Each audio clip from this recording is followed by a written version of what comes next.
हो गई है पीर पर्वत सी पिघलनी चाहिए, और इस हिमालय से कोई गंगा निकलनी चाहिए, और सिर्फ हंगामा खड़ा करना मेरा मकसद नहीं, सारी कोशिश ये कि ये सूरत बदलनी चाहिए, और मेरे सीने में ना सही तेरे सीने में सही हो कहीं भी आग, पर ये आग जलनी चाहिए। तो नमस्कार दोस्तों, स्वागत है सबका आपके अपने चैनल बेसिक नॉलेज में। दोस्तों आज की वीडियो झारखंड बोर्ड के 9वीं कक्षा में पढ़ने वाले विद्यार्थियों के लिए बहुत ही ज्यादा महत्वपूर्ण है, क्योंकि इस वीडियो में हम लोग बात करने वाले हैं जो हम लोग मॉडल पेपर, नया मॉडल पेपर रिड्यूस सिलेबस पे जो जारी हुआ है उसका डिटेल सॉल्यूशन करेंगे 40 क्वेश्चन का। जी हाँ दोस्तों, आप लोग का मॉडल पेपर जारी हो गया है, कैसे डाउनलोड करना है, कैसे देखना है, इस पर मैंने वीडियो पहले ही बना दिया, अगर वो वीडियो नहीं देखना चाहिए देख लीजिए। और चलिए वीडियो में देखते हैं कि जो 9वीं कक्षा उस 40 सवाल को कैसे हल करते हैं। बिल्कुल आसान भाषा में करेंगे, हर एक क्वेश्चन को आप लोग को ऐसे देखते ही समझ में आ जाएगा। और जो आप लोग साइंस का क्वेश्चन पेपर, इसको मैंने पहले ही सारा सॉल्यूशन करवा दिया है, आंसर बता दिया है। अभी तक वो वीडियो नहीं देखे तो जाके देख लीजिए, बहुत सारे बच्चे देख चुके हैं, जल्दी से आप लोग देख लीजिए। और बता दें, इसमें से बहुत सारा क्वेश्चन आप लोग एग्जाम में डिट्टो मैच करेगा, ठीक है। और वीडियो अगर स्किप करके देखिएगा तो हानि हो सकता है, क्योंकि आपके बहुत सारे दोस्त पूरा वीडियो देखेंगे। और वादा करता हूं, और आप लोग सोचिए, जो भी करना है करिए, इसमें से क्वेश्चन आप लोग एग्जाम में आ रहा है, बोर्ड एग्जाम में, ठीक है। तो चलिए वीडियो को पूरा देखिएगा, और आपके जो भी है, भाई है, बहन है, दोस्त है, जो है, सबको एकदम दबा के शेयर कर दीजिए, हर एक ग्रुप में शेयर कर दीजिए, ताकि उन लोगों को भी इसका लाभ मिले, ठीक है। तो चलिए इस वीडियो को शुरू करते हैं। चैनल पर अगर पहली बार है, चैनल को सब्सक्राइब करके बेल आइकन को प्रेस कर लीजिए, ताकि इस तरह के न्यू वीडियो और अच्छे वीडियो, जानकारी, नॉलेजेबल सबसे पहले देख पाएं। तो चलिए दोस्तों आज के इस वीडियो को शुरू करते हैं, और वीडियो को लाइक जरूर कर दीजिए। पहले लाइक कीजिए, सॉरी लाइक पहले नहीं कीजिए, पूरा देख लीजिए, अगर अच्छा लगता है तो लाइक कीजिएगा, वरना नहीं। चलिए वीडियो को शुरू करते हैं। और कोई भी आप लोग डाउट होगा, आप लोग कमेंट सेक्शन में पूछिएगा कि सर मुझे ये डाउट है, ये समझ में नहीं आ रहा है। तो और हमारे टेलीग्राम ग्रुप से नहीं जुड़े हैं तो जुड़ जाइए, वहाँ पे आप लोग 9, 10th पॉलिटेक्निक सारे विद्यार्थी मिलेंगे, वहाँ भी आप मुझसे डायरेक्ट सवाल कर सकते हैं अगर कुछ समझ में नहीं आ रहा है तो, ओके। तो चलिए पहला सवाल हम लोग का है, शुरू करते हैं। पहला सवाल, निम्न में कौन परिमेय संख्या है। आप लोग का जो क्वेश्चन होगा मैं स्क्रीन पर चलवा दूंगा, स्क्रीन में आप लोग क्वेश्चन देख सकते हैं अच्छे से, और मैं सिर्फ यहाँ पे आंसर बताऊंगा, सॉल्यूशन बताऊंगा बोर्ड पे, ओके। क्वेश्चन लिखेंगे तो बहुत ज्यादा टाइम लगेगा, और वीडियो को ज्यादा लंबा हम नहीं करना चाहते हैं, क्योंकि डायरेक्ट आप लोग सॉल्यूशन बताएंगे, क्वेश्चन आप लोग बोर्ड में जो लिखा हुआ स्क्रीन में पढ़ लीजिए। तो देखिए पहला सवाल है कि निम्न में कौन परिमेय संख्या है। अब परिमेय संख्या का डिफिनेशन यहाँ हम सॉल्यूशन करवाएंगे, तो हर एक चीज मतलब डिफिनेशन नहीं बताएंगे, उसमें हम ही समझा देंगे, उसमें ही समझा देंगे। तो देखिए परिमेय संख्या मतलब जो P/Q के रूप में होती है, ठीक है। तो यहाँ पे देखिए पहला ऑप्शन जो है 0, तो 0 को हम लोग P/Q के रूप में लिख सकते हैं क्या सर। तो बिल्कुल 0/1 नहीं लिख सकते हैं। कोई भी संख्या होता है उसके बटा में कितना होता है, 1 होता है, से 1 लिखेंगे। सर नीचे में कुछ है क्या, बिल्कुल नीचे में 1 है। सर 3 के भी नीचे में 1 होता है क्या, हाँ जी 3 के भी नीचे में 1 होता है। तो 0 क्या है, एक परिमेय संख्या है। क्यों, क्योंकि 0 P/Q के रूप में है, P/Q के रूप में होना चाहिए, Q0 नहीं होना चाहिए।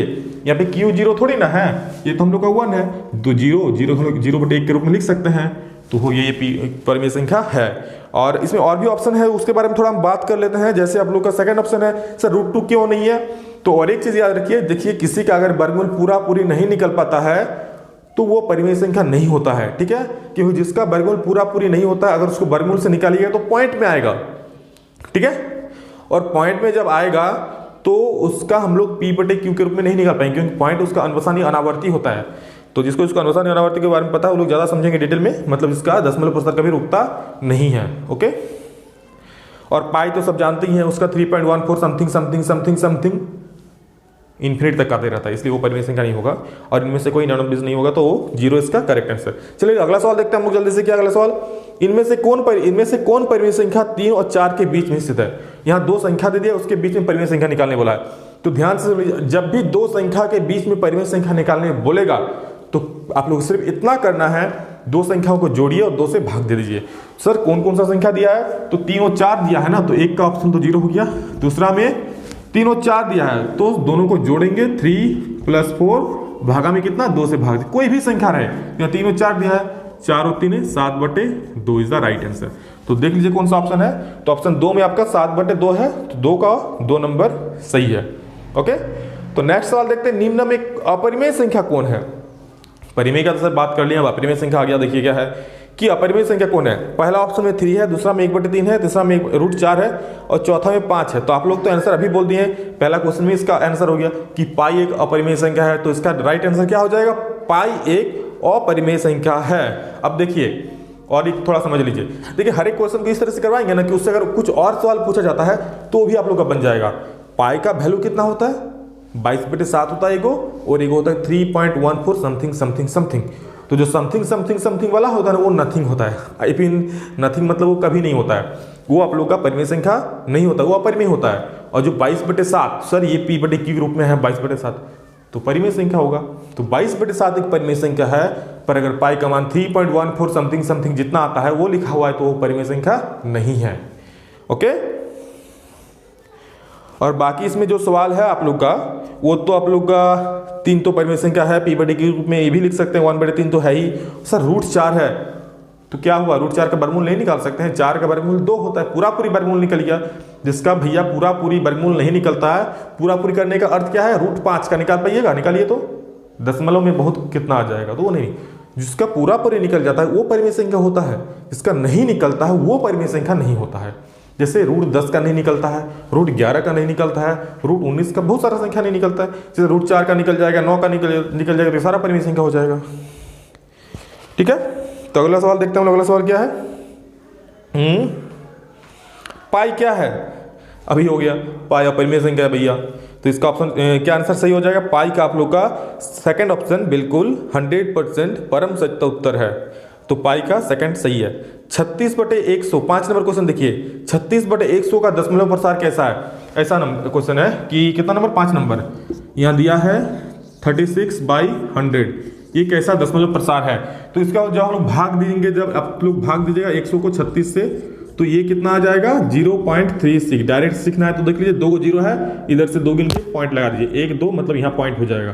तो 0.36 भैया रुक गया ना जी यहाँ पे, ये तो और आगे नहीं भाग रहा है, यहीं पे 0.36 फिक्स हो गया, तो शांत हो गई है ये। तो ये किस प्रकार का दशमलव प्रसार है, शांत। तो कौन वाला ऑप्शन हो जाए इसका, देखिए शांत कौन वाला है, ऑप्शन 1 सही हो जाएगा। नेक्स्ट क्वेश्चन दिया है, कैलकुलेशन है कि 5 + √5 और 5 - √5 किसके बराबर है, तो उसको भी देख लेते हैं। चलिए 6ठा नंबर क्वेश्चन को कि क्या है 6 नंबर में। देखिए 6 नंबर क्वेश्चन ध्यान से, अब बिल्कुल वीडियो को स्किप नहीं कीजिएगा, बहुत ही ये सब सवाल अगर नहीं कीजिएगा तो एग्जाम में जाके क्या लिखिएगा बोलिए। ये सारा एग्जाम में आप लोग का मैक्सिमम क्वेश्चन आप लोग का इसी टाइप का देखने को मिलेगा। तो सारा क्वेश्चन को आप लोग बिल्कुल स्किप नहीं कीजिए, हर एक क्वेश्चन को ध्यान से सीखिए। और ये नहीं कि मुझे आता है, उस क्वेश्चन में भी किस तरह से और दूसरा क्वेश्चन बनेगा ये भी मैं बता रहा हूँ। ठीक है, देखिए इसको कैसे हम लोग करेंगे, तो इस तरह का क्या करते हैं, इस तरह का मैंने वीडियो पहले ही बताया है। इस 5 को एक बार इससे गुना करेंगे 5 - √5 से, और एक बार इस प्लस √5 को गुना करेंगे 5 - √5 से। ओके, मतलब एक बार इसका गुना दोनों से, एक बार √5 का गुना दोनों से। तो 5 गुना -5 - √5 प्लस √5 गुना 5 - √5, तो क्या हो जाएगा भैया 5 × 5 = 25।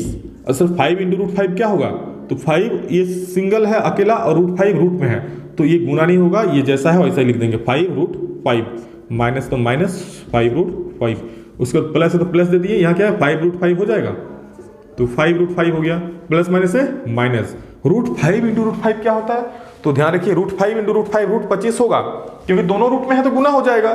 तो √25 है, √25 का वर्गमूल हम लोग जानते हैं 5 होता है, तो 5 लिख दीजिए ना। तो यहाँ पे √5 × √5 5। और एक ध्यान सुन लीजिए, अगर रूट में कोई गुना है, रूट के अंदर अगर सेम संख्या है, मतलब √5 × √5 √2 × √2 √3 × √3 √4 × √4, तो रूट उसमें हट जाता है। क्यों, गुना कीजिए √3 × √3 √9 आ जाएगा, उसका वर्गमूल 3, √5 × √5 5 × 5 √25 आ जाएगा, 25 का वर्गमूल 5। तो उतना वर्गमूल कौन निकालेगा, कौन झंझट करेगा। डायरेक्ट अगर इस तरह का सवाल रहे, रूट के अंदर अगर सेम संख्या रहे तो रूट हटा दीजिए, संख्या लिख दीजिए। ओके, तो इसमें कुछ कटेगा छटेगा जी, बिल्कुल। ये सर -5 √5 है, ये प्लस √5 कट जाएगा, तो हम लोग का बचेगा 25 - 5, answer is 20 is right answer. तो देख लीजिए 20 कौन सा ऑप्शन में है आप लोग का, तो 20 आप लोग का है किसमें, अरे लॉक नहीं खुल रहा है, 6 का 6 का 4 नंबर बिल्कुल सही उत्तर है। ओके, 6 का 4। चलिए 7वां नंबर क्वेश्चन देखते हैं, क्या इनमें से कौन एक चर में बहुपद है। ध्यान से इसको देखिए, कौन कौन से एक चर में बहुपद, क्वेश्चन आप लोग देखिए क्या क्या लिखा हुआ है। x² + 2x + 1 पहला ऑप्शन है, सेकंड में 3√t + t√2, थर्ड में y + 2/y, फोर्थ में x + 1/x। देखिए बहुपद कौन एक चर में है, आप लोग को चर मतलब पता है, x y z ये सारा ये चर है। चर मतलब इसको वेरिएबल बोलते हैं, जिसका मान कुछ मान लीजिए। अब x को कुछ मान लीजिए, 1 2 3 4 x को हम लोग कुछ भी मान सकते हैं ना जी, y को कुछ मान लीजिए, मान सकते हैं, मानने में क्या जाता है। और 2 को कुछ मान सकते हैं क्या? नहीं सर, 2 को तो 2 ही, 2 को कोई 3 बोल दे मार्को करेगा उसको, तो 2 को हम लोग कुछ और नहीं मान सकते हैं, 3 को कुछ और नहीं मान सकते हैं, ठीक है। तो इस तरह जो 2 3 4 1 जितना सारा संख्या है ये सारा अचर है, मतलब ये बदल नहीं रहता, फिक्स रहता है। और x y z ये सारा चर रहता है, चर मतलब इसका मान आप कुछ भी रख सकते हैं, ओके। तो इनमें कौन एक चर में बहुपद है? तो भैया पहले बहुपद है, बहुपद है कौन? तो बहुपद वो होता है जिसके घात में, जिसके माथा में, जिसके पावर में पूर्ण संख्या होता है। तो देखिए रूट वाला तो होगा नहीं, रूट वाला कभी होगा ही नहीं। और देखिए y प्लस 2 बटे वाई हो गया, बटे में y हो गया। ऐसा है कि y प्लस 2 बटे वाई, अगर y ऊपर जाएगा, अगर y ऊपर जाएगा, अगर y ऊपर जाएगा तो क्या हो जाएगा? y की माथा में -1 हो जाएगा। तो -1 जो हुआ पूर्ण संख्या हुआ, नहीं हुआ, तो ये भी आप लोग का बहुपद नहीं होगा। लास्ट वाला में भी x प्लस 1/x है, x ऊपर जाएगा तो माथा में -1 हो जाएगा, बटा में है ये, इसलिए ये भी हम लोग का नहीं होगा बहुपद। तो सर कौन वाला हो जाएगा? x² प्लस 2x प्लस 1 इसका राइट आंसर है, मतलब 7 का 1 करेक्ट, बिल्कुल। उसका एक चर में है, मतलब सिर्फ x है, y नहीं है, इसमें सिर्फ x है, x सिर्फ x है और कुछ नहीं। अगर x के साथ y रहता तब 2 चर में हो जाता, इसमें सिर्फ एक चर है x और पूर्ण संख्या भी है उसका माथा में, मतलब पावर में, ठीक है। तो ये हो जाएगा क्या? एक चर में बहुपद। 7 का 1 सही है, x² प्लस 2x प्लस 1, ठीक है। देखिए पावर में कितना है? पूर्ण संख्या है, 2 पूर्ण संख्या है ना जी। चलिए अगला सवाल देखते हैं कि x बराबर 1 के लिए बहुपद, कितना नंबर? 8 नंबर ना। निम्न में से कौन बहुपद नहीं है? तो उसमें भी यही वही जो बताएं वही वाला लगाइए, कौन बहुपद नहीं है? तो जिसके माथा में पूर्ण संख्या नहीं है वो बहुपद नहीं है। तो पहला ऑप्शन देखिए 8 का 3√x, इसमें रूट आ गया, ये तो हटा दीजिए इसको। y प्लस 2 बटे वाई, बटा में y, इसको भी हटा दीजिए क्योंकि ऊपर में जाएगा तो -1 हो जाएगा। थर्ड में सर y² प्लस 2 है, y² प्लस 2 में है ना, तो y² में माथा में 2 है, सिर्फ 2, तो ये 2 क्या है? पूर्ण संख्या है। इस तरह y² प्लस 2 है ना, y² प्लस 2, तो देखिए ये जो पावर में है क्या है? पूर्ण संख्या है। तो ये आप लोग का हो जाएगा बहुपद है, ठीक है। तो और कौन कौन नहीं है? क्वेश्चन में हमको थोड़ा इसमें गड़बड़ी लग रहा है जी। देखिए आप लोग का इसमें कौन कौन नहीं है। पहला वाला भी इसमें बहुपद नहीं है, ठीक है। जो 8 का पहला वाला दिख रहा है 3√x, वो वाला भी बहुपद नहीं है क्योंकि रूट में x दिया हुआ है, ठीक है। सेकंड वाला अगर हम बात करें तो सेकंड वाला भी देखिए y बटे में 2 प्लस वाई, तो ये भी बहुपद नहीं है। और तीसरा और चौथा नंबर, 3 नंबर और 4 नंबर, आप लोग का 3 नंबर और 4 नंबर बहुपद है, 1 और 2 बहुपद नहीं। क्वेश्चन में थोड़ा मिस प्रिंट है, आप लोग का 8 का पहला और दूसरा दोनों बहुपद नहीं है, ओके। क्योंकि बहुपद वही होता है जिसके पावर में पूर्ण संख्या होता है। पहला का भी देखिए √x, वहां भी पावर में पूर्ण संख्या नहीं है, और दूसरा वाला भी नहीं है, ठीक है। तो ये आप लोग का बहुपद नहीं होगा। आप लोग 7 नंबर क्वेश्चन से देख सकते हैं ना। देखिए 7 नंबर में क्या है? कौन एक चर में बहुपद है? तो आप लोग का पहला क्वेश्चन हो गया बहुपद। तो इस तरह से आप लोग का दूसरा और तीसरा देखिए, जिस तरह से 7 नंबर में देखिए 2 3 जैसा ऑप्शन है, ऐसा ही ऑप्शन आप लोग का 8 का 1 नंबर और 2 नंबर देखिए, तो ये दोनों आप लोग का बहुपद नहीं है, तो दोनों ऑप्शन इसमें बहुपद नहीं होगा, ठीक है। तो क्वेश्चन में थोड़ा मिसप्रिंट हुआ है। ये जैक वाला भी गलती करता है, उतना बड़ा बड़ा वहाँ पे सेटर बैठा हुआ रहता है, फिर भी गलती होता है। देखिए 9 नंबर क्वेश्चन, ठीक है। तो 8 का दोनों बहुपद नहीं है, 1 और 2। 9 नंबर x बराबर 1 के लिए बहुपद 5x minus 4x square plus 3x का मान होगा।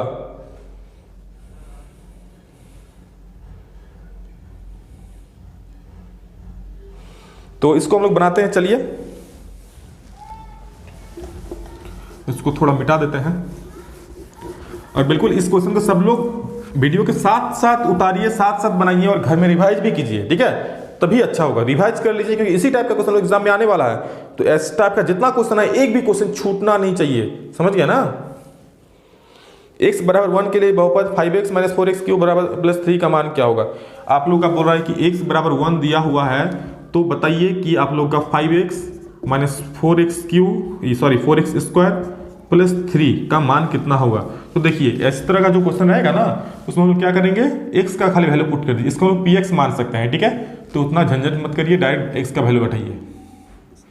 5 इंटू 1, x का मान 1 है, माइनस 4 इंटू एक्स का स्क्वायर मतलब 1 का स्क्वायर प्लस 3, 5 एकम 5 माइनस 4, 1 का स्क्वायर सर 1 ही होता है, प्लस 3, तो 5 माइनस 4 एकम 4 प्लस 3, 5 में 4 गया तो 1 प्लस 3, 1 और 3 कितना 4, 4 इज द राइट आंसर। देखिए 4 कौन बड़ा ऑप्शन में है, क्या हो रहा है जी,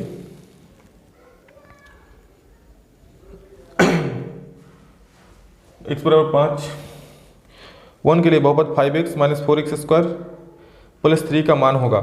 तो 5x 5 इंटू 1 5 हो गया, माइनस 4 इंटू 1 का स्क्वायर 1 का स्क्वायर 1, तो 4 एकम 4 हो गया और प्लस 3, ठीक है। तो 5 में 4 गया तो 1 प्लस 3 4, और 4 आप लोग कोई ऑप्शन में नहीं है, क्या है, कैसा ऑप्शन दिया इसका, एक भी उत्तर इसका सही नहीं दिख रहा है। तो 9 नंबर का आप लोग क्वेश्चन भी गलत है, ठीक है। इसका आंसर 4 होना चाहिए, 4 आप लोग ऑप्शन में नहीं है, क्वेश्चन भी गलती दिया ये वाला, तो 9 नंबर आप लोग क्वेश्चन गलती है। ओके, तो चलिए अगला सवाल हम लोग देखते हैं कि अगला सवाल लोग क्या है। अगला सवाल आप लोग का है कि x प्लस 1 से 3x square plus x minus 1 को भाग देने पर शेषफल ज्ञात कीजिए, ठीक है। तो ये शेषफल निकालिए का 2 मेथड है, एक भाग देके भी निकाल सकते हैं, एक डायरेक्ट भी निकाल सकते हैं। तो पहले हम आप लोग को भाग देके दिखा देते हैं कि भाग देके कैसे निकाला जाता है। जैसे हम x प्लस 1 और भाग देने बोला है किससे, तो 3x square plus x minus 1, इसको भाग देने वाला x प्लस 1 से। इसको पहले देखिए भाग कैसे देते हैं, उसका हम डायरेक्ट मेथड भी बताएंगे। तो पहले हमको 3x स्क्वायर लाना है, तो x को कितना से गुना करेंगे, तो सर 3x से गुना करेंगे तो 3x स्क्वायर हो जाएगा, प्लस 1 को भी गुना करेंगे इससे 3x से, तो 1 इंटू 3x 3x, ये प्लस है तो माइनस, यहाँ प्लस है तो माइनस, 3x स्क्वायर ये प्लस और ये माइनस कट जाएगा, और प्लस माइनस से माइनस ना जी, तो 3x में x जाएगा तो 2x, और माइनस, अब ये साइन जो माइनस है इसका पकड़ाएगा, तो यहाँ पे आ जाएगा माइनस और यहाँ पे -1। तो x को कितना से गुना करें हम कि मेरा 2x आ जाए, तो -2x लाना है तो माइनस लगा दिए, और 2x लाना है तो 2 से गुना कर दिए, x इंटू 2 क्या हो जाएगा, 2x हो जाएगा।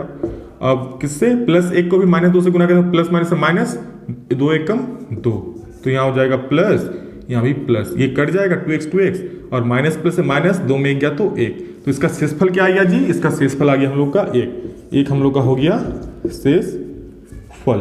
ओके, अब इसको डायरेक्ट मेथड से कैसे बनाएं, तो देखिए डायरेक्ट मेथड से बनाने के लिए इसको आप 0 पुट कर दीजिए, ठीक है। x प्लस 1 को क्या पुट कर दीजिए 0, तो x बराबर आ गया क्या -1। अब बस x का ये -1 इसमें रख दीजिए, क्वेश्चन में क्या है 3x square plus x minus 1, इसमें x का मान रख दीजिए, आप लोग का शेषफल निकल जाएगा। कैसे रखें सर, तो रखिए 3 इंटू 1 का स्क्वायर माइनस 1 का स्क्वायर प्लस -1 और -1, ठीक है।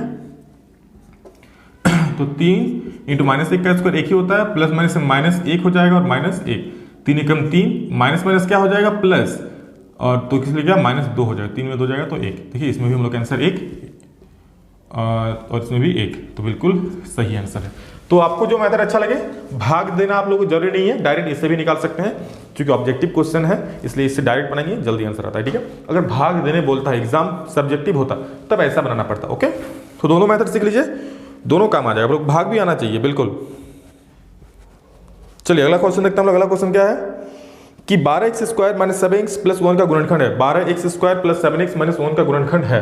तो ध्यान से देखिए क्या बोल रहा है कि 12x square minus 7x plus 1 इसका गुणनखंड बोला है, ठीक है।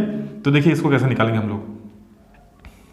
तो सबसे पहले गुणनखंड निकालने के लिए फर्स्ट वाला को हम लास्ट से गुना कर देते हैं, ठीक है। फर्स्ट में क्या है 12, तो 12 एकम 12, अगर कुछ और रहता तो कुछ और से गुना करते हैं, यहाँ 1 है तो 12 एकम 12 ही हो जाएगा, ठीक है। 12 को हम लोग तोड़ सकते हैं अलग अलग संख्या में, सर 3 4 12 होता है, 6 दूनी 12 होता है, 12 एकम 12 होता है। गुणनखंड निकालने की जिसको आता है वो लोग बहुत अच्छा, नहीं आता है तो सीख लीजिए।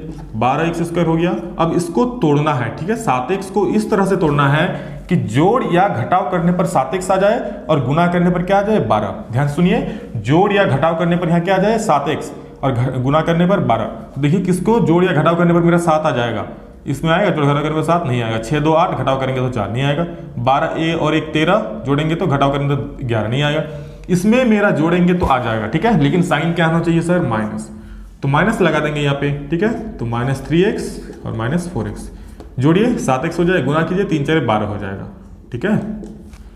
देखिए दोनों में कॉमन क्या आ जाएगा, 12 और 3 किसका पार्ट आता है, 3 का पार्ट आता है, दोनों में x है तो x कॉमन ले लिए, 3 4 12 और एक x ले, एक x बच गया, -3x ले लिए तो यहाँ 1 बच गया, माइनस कुछ नहीं, दोनों में कुछ मेल नहीं खा रहा है तो 1 दोनों में कॉमन आ जाएगा, क्या बचेगा 4x। और देखिए माइनस जब कॉमन लिए ना तो अंदर का साइन चेंज हो जाता है, प्लस है तो -1। देखिए ये अंदर वाला जब सेम हो गया ना तब समझ जाएगा हम लोग काम बन गया, मतलब आंसर आ गया। तो 3x माइनस 1, देखिए सॉरी यहाँ पे देख लीजिए दोनों में कॉमन क्या दिख रहा है, यहाँ भी 4x माइनस 1, यहाँ भी 4x माइनस 1, तो लिख लीजिए 4x माइनस 1 और बच क्या जाएगा 3x और ये वाला माइनस 1 2, देखिए हम लोग का आंसर। तो देखिए 4x माइनस 1 और 3x माइनस 1 किस में है, वही वाला आप लोग का आंसर हो जाएगा। ठीक है, तो ये आप लोग का हो जाएगा ऑप्शन नंबर 3। ऑप्शन नंबर 3 देखिए 3x माइनस 1 है और क्या है 4x माइनस 1 है। ठीक है, तो बिल्कुल option 3 is the right answer. Okay, चलिए अगला सवाल देखते हैं। अगला सवाल क्या है, तो देखिए अगला सवाल क्या बोल रहा है हम लोग का। अगला सवाल बोल रहा है कि यदि x minus 1 P x square plus x plus के गुणनखंड है तो k का मान ज्ञात कीजिए। ध्यान से एक बात सुन लीजिए, अगर कोई चीज गुणनखंड हो रहा है तो वहां पे पी एक्स 0 होगा। अगर कोई चीज गुणनखंड हो जा रहा है, जैसे x माइनस 1 इसका गुणनखंड है, ठीक है, गुणनखंड है, तो आप लोग का पी एक्स बराबर हो जाएगा 0 और x का मान देखिए अभी क्या रखेंगे, x माइनस 1 बराबर हम पहले 0 पुट कर देंगे, यहाँ से हम x का वैल्यू निकालेंगे, x बराबर क्या हो गया 1। अब इसका अगर गुणनखंड बोल रहा है तो गुणनखंड होता अगर कब होता है, जब px बराबर मेरा 0 हो जाए। तो px क्या हो जाएगा इसमें, x स्क्वायर है, px बराबर प्लस x है प्लस k है, अब बराबर 0, तो 0। अब x का मान हम रखते हैं, x का मान 1 तो 1 का स्क्वायर प्लस x बराबर 1 तो 1 और प्लस k के जगह पे k, हमको k का वैल्यू निकालना है। नहीं जी, 1 का स्क्वायर 1 प्लस 1 प्लस k बराबर 0, 1 और 1 क्या हो जाएगा 2 प्लस k बराबर 0, तो k बराबर कितना हो जाएगा -2। ये हम लोग का सही आंसर। देखिए -2 किसमें है, वही सही हो जाएगा। तो 12 का option 2 is the correct answer. चलिए जल्दी 13 नंबर देख लेते हैं। 13 नंबर क्या है आप लोग का, ये 12 नंबर था। ओके, 13 नंबर है कि इनमें से कौन दो चर वाले रैखिक समीकरण है। तो दो चर वाले हम अभी बताएं, दो चर मतलब क्या, जिसमें x y हो, दो चीज हो, तो इसमें दो चीज किसमें है, तो ऑप्शन नंबर 2 में आपको दिख रहा है x और y है। सर पहला वाला क्यों नहीं है, क्योंकि पहला में 2x प्लस 5 है और 5 आपका चर नहीं है। अभी हम बोले ना 5 तो 5 कुछ और नहीं हो सकता। ठीक है, x और y का हम लोग चर कौन होता है, जिसका वैल्यू बदल सकता है। तो इसमें 13 का 2 सही हो जाएगा, क्योंकि x और y इसमें दोनों है, दो गो चर है। तो x plus y is the correct answer, x plus y equal to 1 is the correct answer. 13 का 20 2 सही है। चलिए 14 नंबर देखते हैं क्या है, बोल रहा है 2x plus Y, 2x plus 3y बराबर 9 को ax plus by plus c के में व्यक्त करने पर a b और c का मान होगा। ठीक है, इसको इस तरह से व्यक्त करने पर हम 14 नंबर देख लेते हैं। 14 नंबर क्या बोल रहा है कि 2x प्लस 3y बराबर 9, 2x प्लस 3y बराबर 9, यही क्वेश्चन है ना, क्वेश्चन दिख रहा है आप लोग को। चलिए स्क्रीन में क्वेश्चन देख लीजिए, अगर नहीं दिख रहा है तो यहाँ पे, तो देखिए इसको ax plus by plus c के रूप में लाना है। तो 2x प्लस 3y और 9 को इधर ले आइए तो -9 हो जाएगा बराबर 0। तो हम लोग का हो गया ax plus by plus c, तो प्लस यहाँ पे ये 9 माइनस में है ना, तो यहाँ पे प्लस c, मतलब c का वैल्यू माइनस में है। ठीक है, तो a का मान कितना हो गया 2, by है ना, देखिए इसको किस रूप में लिखना है, ax plus by plus c, तो a का मान 2, तो a का मान 2, b का मान 3, तो b का मान 3, c का मान -9 क्योंकि बीच में प्लस है, c का मान -9, तो 2 3 और क्या हो जाएगा -9 इसका करेक्ट आंसर हो जाएगा। तो ऑप्शन नंबर आप मिला लीजिए कि कौन कौन सा सही है। तो 14 का आप लोग का 2 3 और -9, तो 2 3 -9 है आप लोग का ऑप्शन नंबर 2, तो ऑप्शन 2 इसका आप लोग का करेक्ट आंसर हो जाएगा। चलिए 15 नंबर सवाल देखते हैं कि निम्न हलों में कौन समीकरण x प्लस 2y बराबर 6 का एक हल है। तो चलिए इसको देख लेते हैं हम लोग कैसे करेंगे। बिल्कुल आसान सवाल पूछा गया है और इतना आसान सवाल पूछा गया है, थोड़ा सा अगर बेसिक आप लोग का ठीक हो ना, सारा क्वेश्चन बना लीजिएगा। ठीक है, तो बिल्कुल एग्जाम में हर एक भी क्वेश्चन मैथ का आप लोग का नहीं छूटना चाहिए, जिस तरह से मैं आप लोग को बता रहा हूँ। कोई भी डाउट होगा कमेंट में बोलिएगा, मैं उसको दूर करूंगा, नहीं तो ग्रुप में जुड़ जाइए, वहाँ भी डायरेक्ट मुझे मैसेज कर सकते हैं। देखिए क्या है कि निम्न हलों में, तो क्या बोला x प्लस 2y बराबर 6, x प्लस 2y बराबर 6। अब यहाँ पे का हल है, इसका हल बोला है, तो हल मतलब क्या, हम लोग को कौन एक है तो उसको ऑप्शन से बनाएंगे। देखिए पहला वाला ऑप्शन में जब है 0 और 0 है, तो x का भी 0, x का भी वैल्यू जब 0 पुट कर देंगे और y का भी वैल्यू क्या पुट कर देंगे 0। तो देखिए इधर बराबर 6 आना चाहिए हम लोग का, तो 0 प्लस ये भी 0 बराबर 6, तो 0 बराबर 6 आ रहा है, दोनों तरफ बराबर। हल है मतलब क्या, दोनों तरफ का वैल्यू बराबर होना चाहिए। ओके, हल है मतलब क्या, दोनों तरफ का वैल्यू बराबर होना चाहिए, लेकिन इसमें वैल्यू बराबर नहीं हो रहा है, तो आपका वैल्यू बराबर देखिए 2 में भी नहीं होगा, आप लोग निकाल लीजिएगा, 3 में भी नहीं होगा, 4 में देखते हैं हम लोग। 4 में क्या आप लोग देखिए 4 और 1 है, मतलब x का मान रखेंगे क्या 4 और y की जगह पे रखेंगे 1, तो 2 इंटू वाई की जगह पे 1 रखती हैं। अब इधर तो 6 है ही, तो इधर देखिए 4 प्लस 2 एकम 2 बराबर 6, 4 और 2 6 बराबर 6। देखिए ये दोनों बराबर हो गया। ठीक है, सिर्फ 4 नंबर ऑप्शन में आपका दोनों साइड बराबर होगा, बाकी किसी भी ऑप्शन में आपका बराबर नहीं होगा। इसलिए इसका जो सही आंसर होगा आपका option number 4 is the right answer, परम सत्य उत्तर है। Get it? चलिए अगला सवाल देखते हैं 16 नंबर। एक्स अक्ष और वाई अक्ष के कटान बिंदु को क्या कहते हैं? जहां पे एक्स अक्ष और वाई अक्ष कटता है, भैया ये हो गया हम लोग का एक्स अक्ष और ये हो गया वाई अक्ष। कहां पे काट रहा है? यहां पे काट रहा है, तो इस बिंदु को क्या बोलते हैं? मूल बिंदु। बिल्कुल, तो इसका सही आंसर क्या हो जाएगा? मूल बिंदु। नेक्स्ट बोल रहा है कि एक्स निर्देशांक को क्या कहते हैं? जो एक्स का निर्देशांक होता है वो क्या कहता है? ठीक है, तो देखिए कोई भी निर्देशांक जब हम लिखते हैं तो क्या लिखते हैं? एक्स कॉमा वाई के रूप में। कोई भी निर्देशांक जब लिखते हैं तो एक्स कॉमा वाई के रूप में लिखते हैं ना, तो ये होता है एक्स, ये होता है वाई। तो ध्यान लीजिए जो एक्स का निर्देशांक होता है उसको हम लोग बोलते हैं भुज, और वाई का निर्देशांक को बोलते हैं कोटि। याद रखिएगा, ये जो एक्स का निर्देशांक होता है उसको हम लोग बोलते हैं भुज और वाई को कोटि। तो एक्स का निर्देशांक को क्या कहते हैं हम लोग? भुज। तो 17 का option 1 is the correct answer, परम सत्य उत्तर। 18 नंबर देखिए, आकृति में बिंदु P का निर्देशांक है। ठीक है, तो आप लोग सवाल में देखिए जो दिया हुआ है, इसको एक बार थोड़े ध्यान से देख लीजिए क्या है, थोड़ा सा बना के दिखा देते हैं। इसमें क्या है? ऐसा है। ठीक है, इसमें देखिए क्या है? 1 2 3। ठीक है, और इसमें आप लोग का है 1 2 3, तो यहां से लेकर यहां तक मिला गया है, 4 तक मिला गया है। ठीक है, तो देखिए यहाँ पे जो पॉइंट हमको मिला गया, यहाँ पे क्या दिया है? P। तो इसी P का निकालना है। तो P में आप x का लिख दीजिए, x में क्या है? 4, और y में कितना है? 2। तो 4,2 इसका सही आंसर हो जाएगा। ठीक है, तो 4,2 किस में है? अरे भैया किसी में 4,2 नहीं दिया है ना।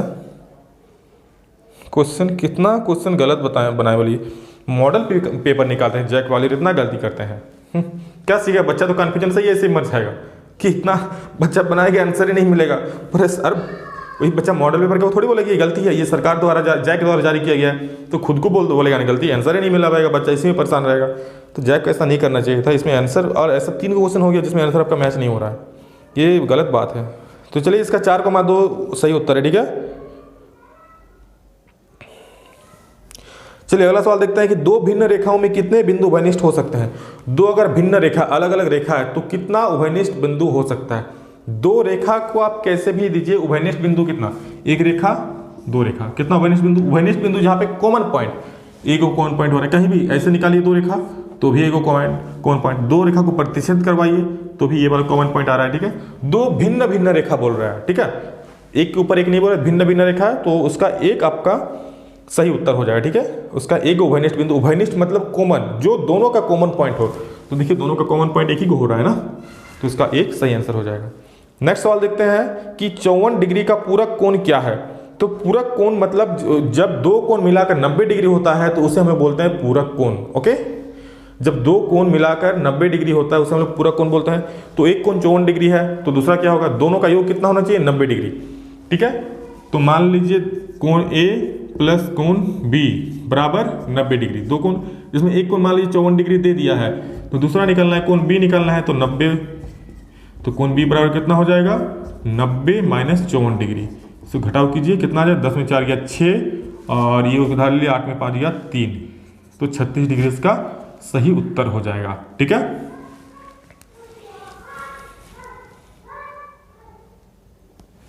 तो 36 डिग्री कौन वाला ऑप्शन है? देखिए ये वाला भी क्वेश्चन गलत, सॉरी ऑप्शन गलत, तो इसका राइट आंसर क्या होगा?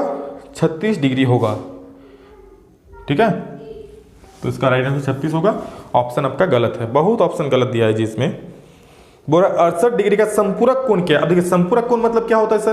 पूरक कोण तो सीखिए, संपूरक कोण मतलब होता है जब 2 कोणों का योग 180 डिग्री होता है तो उसे हम लोग बोलते हैं संपूरक कोण। ठीक है, तो संपूरक कोण बोला है, तो चलिए इसको देख लेते हैं हम लोग कैसे बनाना। तो डायरेक्ट इसको बनाते हैं। ठीक है, जब 2 कोणों का योग 180 डिग्री तो उसे बोलते हैं संपूरक कोण। एक कोण दे दिया है कितना? एक कोण दे दिया आपका 68 डिग्री, दूसरा कोण निकालना है, सीधा 180 से माइनस कर दीजिए। किससे माइनस किया? 90 से ना पूरक कोण में, तो उस तरह संपूरक में कितना होगा? 180 से माइनस, 180 में कितना घटा देंगे? 68 घटा देंगे, तो घटा दीजिए। 10 में 8 या तो 2, और यहाँ पे 7 में 6 या तो 1, 112 डिग्री का राइट आंसर। देखिए 112 किस में है इसमें? तो 112 आपका है ऑप्शन नंबर 3, तो 22 का third option is the correct answer. Okay, next है कि 180 से अधिक और 360 से कम माप वाले कोण को क्या कहते हैं? तो याद रखिए जब 180 से अधिक और 360 से कम वाले जो कोई भी कोण होगा उसे हम लोग कहते हैं प्रतिवर्ती कोण। याद रख लीजिए 180 से अधिक और 360 से कम को क्या कहते हैं? प्रतिवर्ती कोण। तो इसका option 2 is the correct answer. Next, आकृति में AOB एक रेखा है तो x का मान ज्ञात करना। बहुत ही आसान क्वेश्चन, चलिए देखिए इसको। अब कोण वाला आ गया, कोण वाला भी आसान ही है। कोण वाला देख के लड़का बोलता है कि हार्ड है, लेकिन कोण वाला हार्ड थोड़े होता है, ठीक है, खाली थोड़ा हार्ड नहीं है कोण वाला, ठीक है। देखिए ऐसा आपका एक फिगर दे दिया है, A और B बोला है इसको, यहाँ पे एक रेखा निकाला है ऐसा करके, इसको नाम दे दिया C, सॉरी वहाँ पे ये निकालना है किरण 5x और ये दे दिया है 4x। बोला है x का मान क्या होगा। तो ध्यान रखिए कोई रेखा पर जब एक तरफ का कोण बनता है वो 180 डिग्री होता है, मतलब ये पूरा कोण कितना होगा 180। पूरा में क्या है इधर 5x और 4x दोनों को मिला के कितना होना चाहिए, तो सर ये आप लोग का होना चाहिए 180 डिग्री। तो चलिए 5 और 4 9x बराबर 180 डिग्री। तो x बराबर 180 बटा 9 कट जाएगा 2 से, 9 दूनी 18, x का मान कितना हो गया 20 डिग्री। तो 20 degree is the right answer. तो देखिए 20 डिग्री किसमें है, तो 20 डिग्री आपका है ऑप्शन नंबर 2। तो 24 का सेकंड ऑप्शन सही हो जाएगा। चलिए अगला देखिए, त्रिभुज के 3 कोणों का योग होता है। भैया किसको याद नहीं होता है, एक छोटा मतलब 5 क्लास का बच्चा भी बोल देगा त्रिभुज के 3 कोणों का योग होता है 180 डिग्री। ये हो गया भैया त्रिभुज, एक कोण, दो कोण, तीन कोण, तीनों कोण मिला कितना डिग्री होता है, मान लीजिए ABC तीनों को जोड़ होता है 180 डिग्री। तो इसका सही आंसर क्या हो जाएगा 180। देखिए किसमें है उसको मार दीजिए, option 3 is the right answer.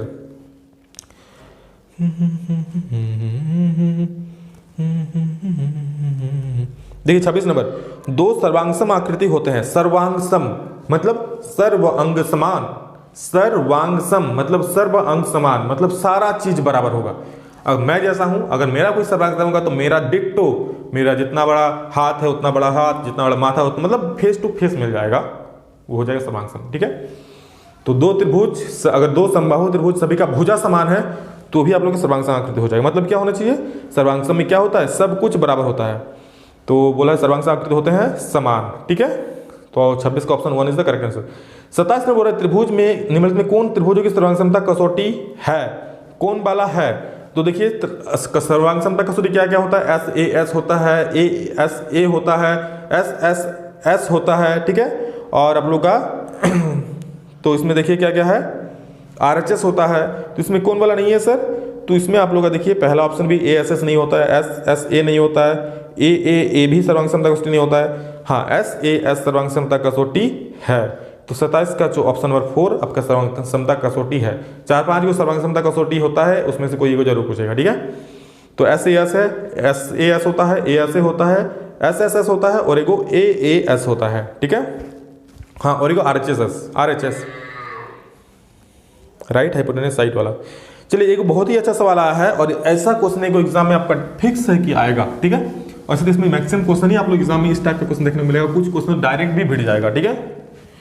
तो देखिए क्या है, बोल रहा है कि क्वेश्चन देखिए क्या लिखा है, त्रिभुज ABC में BC बराबर AB। तो पहले भैया हम एक त्रिभुज ABC बना लेते हैं, ABC बना लिए। अब उसमें बोल रहा है कि BC बराबर AB है, तो BC बराबर AB बोल रहा है, चलिए हम ये भी कर लिए। अब BC बराबर AB है और क्या बोल रहा है साथ में कि कोण B बराबर दिया है 80 डिग्री, कोण B दे दिया है कितना 80 डिग्री, ठीक है। कोण B दिया है 80 डिग्री, तो हमको निकालना है ना कोण कितना का मान, कोण A का निकालना है। तो देखिए क्या होगा, जब ये भुजा बराबर दिया है ना तो हम लोग जानते हैं बराबर भुजाओं का सम्मुख कोण बराबर होता है। तो BC का सम्मुख कोण देखिए किस कोण को ताक रहा है, इसको भुजा, तो कोण A को। इसका सम्मुख कोण, उसका मुंह, सम्मुख मतलब मुंह के सामने, तो इस भुजा के मुंह के सामने कोण क्या है C है। मतलब बराबर भुजा है तो उसका सम्मुख कोण भी बराबर होगा, बराबर भुजाओं का सम्मुख कोण बराबर होता है। तो इसका सम्मुख कोण ये, इसका सम्मुख कोण ये, दोनों कोण बराबर होगा। मतलब हम लिख सकते हैं कोण A बराबर कोण C। हम लोग जानते हैं त्रिभुज के तीनों कोणों का योग कितना होता है 180। तो हम लिख सकते हैं कोण A प्लस कोण B प्लस कोण C बराबर 180 डिग्री। कोण A बराबर हम लोग का कोण ए को कोण ए ही रहने देते हैं, ठीक है। कोण ए हमको निकालने बोला है ना, तो कोण ए को हम रहने देते हैं यहाँ पे। कोण बी का मान दे दिया है, देखिए क्वेश्चन में 80 डिग्री, प्लस कोण सी और ए क्या है, दोनों बराबर, तो हमको ए निकालना है ना, तो हम ए को रखते हैं, कोण सी की जगह क्या लिख देते हैं, कोण ए लिख देते हैं, बराबर 180 डिग्री। ए को कोण ए और ए को कोण ए, 2 कोण ए हो जाएगा, 2 कोण ए, और प्लस क्या है 80 डिग्री है, बराबर 180 डिग्री। तो 2 कोण ए बराबर 180 डिग्री माइनस 80 डिग्री, ठीक है। तो कोण ए बराबर कितना हो जाएगा, 180 में 80 जाएगा तो 100 डिग्री, और इधर 2 गुना में बटा हो जाएगा, 2 50 संग 150 डिग्री, तो 50 डिग्री हो जाएगा इसका राइट आंसर, ए बराबर 50 डिग्री। चलिए अगला क्वेश्चन देखते हैं हम लोग। अगला क्वेश्चन क्या है, तो इसमें आप लोग देख लीजिए कौन सा ऑप्शन सही है। क्वेश्चन नंबर 28 का 80 degree option 1 is the, sorry 50 degree option 3 is the correct answer. Okay, चलिए अगला सवाल देखते हैं। चतुर्भुज के अंत कोणों का योग होता है। चतुर्भुज के अंत कोण, कोई भी चतुर्भुज जो है उसके चार जो कोण होता है उसके चारों कोणों का योग कितना होता है। अंत कोण मतलब अंदर का कोण, तो चारों अंदर कोणों का योग कितना होता है, सभी लोग जानते हैं, ये 360 डिग्री होता है। तो 29 का 4 नंबर सही हो जाएगा। 30 नंबर क्या बोलता है, एक चतुर्भुज के कोण 3:5:9:13 के अनुपात में है, इसका सबसे बड़ा कोण क्या होगा। तो देखिए इसको, एक चतुर्भुज का कोणों का अनुपात दिया है ना, तो देख लीजिए एक चतुर्भुज 30 नंबर है, ध्यान से देखिए, बहुत अच्छा क्वेश्चन, एक क्वेश्चन फिक्स है, 3:5:9:13 है ना, इतना। तो इसको हम लोग क्या करेंगे, मान लेंगे, इसको मान लेते हैं 3x plus 5x plus 9x और प्लस 13x, सभी का जोड़, चारों कोण है, चारों कोण है ना, तो चतुर्भुज के चारों कोणों योग कितना होता है सर, 360 डिग्री होता है। चलिए 360 डिग्री लिख दिया, तो कितना हो गया, 5 3 8 8 और 9 17 और 17 और 13 कितना हो गया 30 ना, तो 30x बराबर 360। तो सर x बराबर 360 बटा में 30, 1 0 से 1 0 कटा, 3 12 36, x बराबर कितना हो गया 12 डिग्री। तो सबसे बड़ा बोला, तो सबसे बड़ा कौन वाला है, देखिए 13 वाला सबसे बड़ा है, मतलब क्या है 13x, तो 13x निकाल लीजिए, सबसे बड़ा बोला है, तो 13 को 12 से गुना कर दीजिए, तो 13 को 12 से गुना कीजिए, कितना होगा 13 10 130 और 13 दूनी 26, आई थिंक 156 इसका राइट आंसर होगा। ओके, तो देख लीजिए 156 किस में है,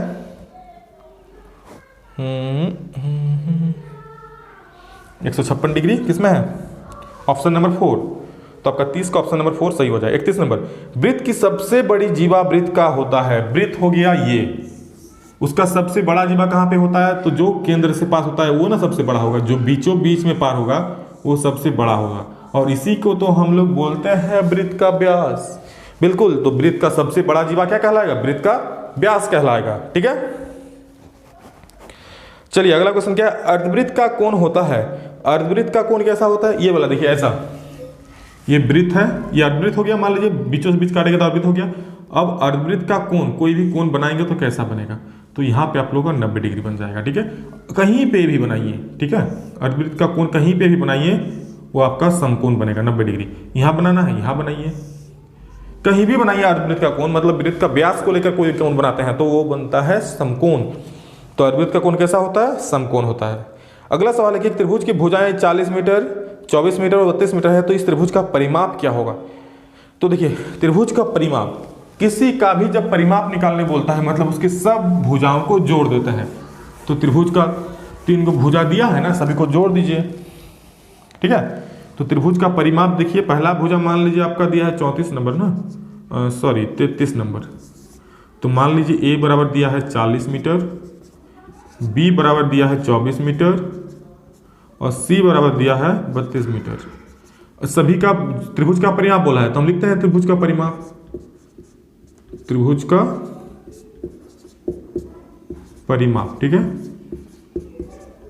क्या हो जाएगा, a plus b plus c, a कितना है 40 प्लस b कितना है 24 प्लस c कितना है 32, सभी को जोड़िए कितना हुआ 40 50 60 70 80 90 6 96, 96 is the right answer, 96 metre. Okay, देख लीजिए क्वेश्चन कौन वाला ऑप्शन है इसका,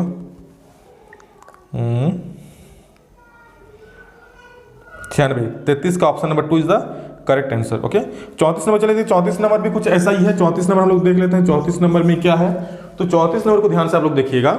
इसमें क्या पूछ रहा है कि एक त्रिभुज की भुजाएं 40 सेंटीमीटर, 24 सेंटीमीटर और 32 सेंटीमीटर है, उसका त्रिभुज का क्षेत्रफल क्या होगा। तो त्रिभुज का क्षेत्रफल, इसको हम लोग हीरोन का फॉर्मूला से बनाना पड़ेगा। हीरोन का सूत्र हम लोग पढ़े होंगे 9th क्लास में, जिसमें हम लोग का होता है एस निकालना पड़ता है, फिर त्रिभुज का क्षेत्रफल निकालना। तो सबसे पहले हम भुजा लिख लेते हैं क्या दिया है।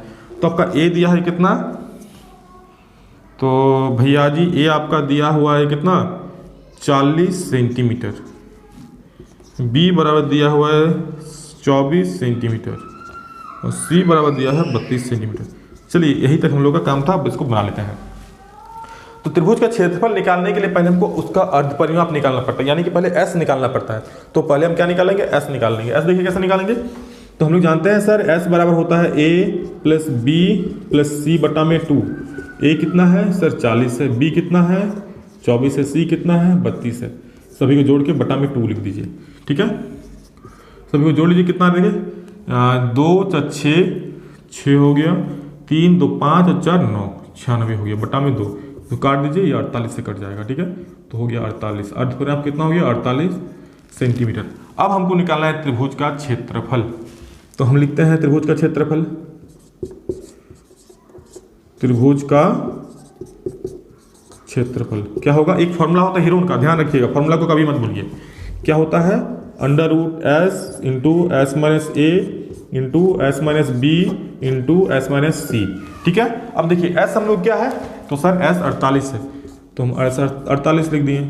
ठीक है, एस माइनस ए मतलब 48 माइनस ए में कितना है देखिए 40 है, इंटू एस माइनस बी यानी 48 माइनस बी कितना है 24 है। ठीक है, और इंटू एस माइनस सी यानी कि 48 माइनस सी में क्या है 32 है, 48 माइनस 32। चलिए सबको घटाव कर लेते हैं जल्दी, क्या होगा। तो यहाँ देख लीजिए, दिख रहा है ना जी आप लोग को, हाँ। तो 48 गुना 48 में 40 गया तो 8, गुना 48 में 24 गया तो 24, और 48 में 32 गया तो कितना 16 ना, तो 16। अब इसमें देखिए रूट के अंदर से हमको निकालना है। ठीक है, तो सबको एक टर्म में हम कर लेते हैं। इसको देखिए हम इसको लिख सकते हैं 48 को क्या लिख सकते हैं 16 गुना 3 लिख सकते हैं। हम तोड़ देते हैं 48 को 16 दिया 48 होता है, 8 को हम 8 रहने देते हैं, 24 को हम लिख सकते हैं 8 तिया 24, हाँ 8 तिया 24, तो इसको 8 गुने 3 24 हो गया, और 16 को हम 16 ही रहने देते हैं। ठीक है, देखिए 2 को 16 में 1 को 16 निकल जाएगा, 2 को 8 में 1 को 8 निकल जाएगा, 2 को 3 में 1 को 3 निकल जाएगा। क्या क्या निकल जाएगा हम लोग का, यहाँ देख लीजिए, यहाँ पे सॉरी रूट का है, जब रूट से निकल रहा है तो रूट थोड़े होगा। क्या निकल रहा 16 निकला 2 को में, 2 को 8 में 1 को 8 निकल गया, 2 को 3 में 1 को 3 निकल गया, तो 16 तिया 48, 16 तिया 48, 48 को 8 से गुना कर दीजिए, आंसर आ जाएगा 8 8 4, हाथ मेरा 6 और 8 4 32 और 6 38। तो इसका आंसर कितना हो जाएगा 384 centimetre square is the right answer. Okay, तो इसका आंसर क्या हो जाएगा 384। देखिए कौन वाला ऑप्शन इसका सही है, इसका आप लोग का ऑप्शन हो जाएगा सही 384। 34 का ऑप्शन नंबर 2 इसका सही आंसर हो जाएगा। ओके, चलिए अगला सवाल देखते हैं हम लोग 35 नंबर कि एक घन का किनारा x है, इसका पार्श्व पृष्ठीय क्षेत्रफल क्या होता है।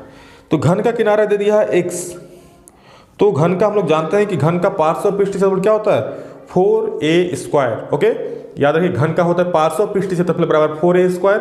यहाँ पे x दे दिया है तो 4x² हो जाएगा। घन का पार्श्व पृष्ठीय क्षेत्रफल होता है 4a²। ओके, तो यहाँ पे x दिया है तो 4x², तो 4x² देख लीजिए कौन वाला है। तो यहाँ पे चलिए a के टर्म में आंसर लिखा है, तो 4a² इसका सही आंसर हो जाएगा। ठीक है, यहाँ पे x नहीं, और क्वेश्चन में x जहाँ पे a होना चाहिए था, थोड़ा गलती किया है। अगला सवाल है किसी घनाभ में किनारों की कुल संख्या कितनी होती है। तो किसी घनाभ में जो किनारा होता है साइड साइड में किनारा, तो किसी घनाभ में 12 गो किनारा होता है। ठीक है, और कैसा होता है पता है ना आप लोगों को? कमेंट में बताइए कि बारह का किनारा होता है कि नहीं होता है, और जानना ही कैसे होता है तो नेक्स्ट वीडियो में हम बताएंगे। अगर आप लोग कमेंट करके पूछना चाहते हैं तो पूछ लीजिए, मैं नेक्स्ट वीडियो में बता दूंगा। ओके। और हाँ, अगर फलकों की संख्या बात करें, घन में कितना सारा फलक होता है, तो 6 गो फलक होता है। देखिए बता ही देता हूँ, लोग लूडो गुट्टी देखे हैं? बिल्कुल देखे, खेलते हैं भाई। तो उसमें देखिए फलक मतलब जो फेस होता है, एक गो फेस, दो गो, 1 2 3 4 6 गो साइड में लिखा रहता है ना, ये तो उच्च फलक होता है। ठीक है, 6 गो फलक हो गया। और किनारा देखिए जो सीरा सीरा टाइप का होता है, कोना कोना में सीरा सीरा वाला, तो वो 12 को होता है। वही आप लोग का कहलाता है क्या? किनारा कहलाता है। ओके, चलिए अगला सवाल देखते हैं। 37 नंबर की, किसी घनाभ की लंबाई l, चौड़ाई b और ऊंचाई h है, उसका पार्श्व पृष्ठीय क्षेत्रफल। तो भैया घनाभ का पार्श्व पृष्ठीय क्षेत्रफल का फॉर्मूला आप लोग को याद है ना? जी हाँ सर, याद है। क्या होता है? तो सर होता है 2 × l + b × h। ठीक है, 2 × l + b × h। तो आप लोग का घनाभ का क्या बोले? पार्श्व पृष्ठीय क्षेत्रफल। तो इसका ऑप्शन नंबर 37 का हो जाएगा 2 × l + b × h। ये पार्श्व होता है। ठीक है, पार्श्व पृष्ठीय क्षेत्रफल। अगर कुल बोलता तो सर कुल क्या हो जाता? तो कुल आपका होता 2 × lb + bh + hl। ओके, ये कुल होता। देखिए इसमें पूछा पार्श्व, तो पार्श्व होता है 2 × l + b × h। अगला सवाल है 38 नंबर। एक गोला जिसकी त्रिज्या r है का आयतन है। अरे भैया और कितना आसान सवाल पूछोगे। गोले का त्रिज्या दे दिया r, गोले का आयतन का खाली फॉर्मूला लिखिए, क्या होता है? 4/3 πr/q। r तो बोल ही दिया है, तो 4/3 πr/q is the right answer. तो 38 का option number 1 is the right answer. देखिए अगला क्वेश्चन है 39 का। मिलान चिन्ह इतना की बारंबारता है। ठीक है, मिलान चिन्ह दे दिया है इतना, 4 गो और 1 गो खचाक, फिर 1 2 3 4। देखिए इसमें कितना? 1 2 3 4, 1 5 हो गया, और इसमें 1 मिनट, 1 2 3 4 खचाक से काटा 5, 6 7 8 9, टोटल कितना हो गया? 9। तो 9 इज द इसका राइट आंसर, परम सत्य उत्तर है। ओके। और आज का इस मैथ का आपको आखिरी सवाल है, अंतिम सवाल है। एक निश्चित घटना की प्रायिकता क्या है? ध्यान से सुनिए। निश्चित घटना मतलब जो होइबे करेगा, जब कोई घटना होना ही है उसको, तो उसका संभावना होगा, बिल्कुल होगा ही, निश्चित होगा। तो एक, अगर सर अनिश्चित घटना, देखिए इसको ध्यान सुनिए। अगर कोई घटना बोल दिया जिसका निश्चित होगा ही, उसका प्रायिकता 1 होगा। अगर बोलता असंभावना मतलब संभव नहीं है जो घटना होगा ही नहीं। ठीक है, असंभव घटना जो होगा ही नहीं वो होगा 0। अनिश्चित घटना 0। अगर कोई घटना निश्चित घटेगी ही तो उसका प्रायिकता 1। अब भैया जी बोल दिया कि कोई घटना होगा ही, निश्चित है, तो उसका प्रायिकता क्या? 1, मतलब फुल चांस है, 100%। तो 1 आंसर उसका। ठीक है, तो चलिए, और आज का ये सेशन यहीं पर समाप्त होता है। सारा सवालों का जवाब आप लोग का हो गया। कमेंट में जरूर बताइए कि कैसा लगा आप लोगों को ये वीडियो, और अच्छा लगा तो प्लीज़ एक कमेंट कीजिएगा, और वीडियो बनाने में मेहनत लगा है तो प्लीज़ एक लाइक जरूर कर दीजिएगा, अपने सारे दोस्तों को भी शेयर कर दीजिए। और इस तरह आप लोग का इस चैनल पर बराबर रेगुलर जितने सारे सॉल्व पेपर आएगा, जितने सारे मॉडल पेपर आएगा, बताता रहेगा। 8 9 10 सब कुछ का बताया जाए यहाँ पे। तो सभी लोग चैनल पर बने रहिए, चैनल को सब्सक्राइब कर लीजिए, और हर एक को इतना ईजी वे में और आसान वे में बताया जाएगा। तो चलिए अभी के लिए इतना ही, और सभी दोस्तों को शेयर कर दीजिए। चैनल पर अगर पहली बार आए चैनल को सब्सक्राइब कर लीजिए।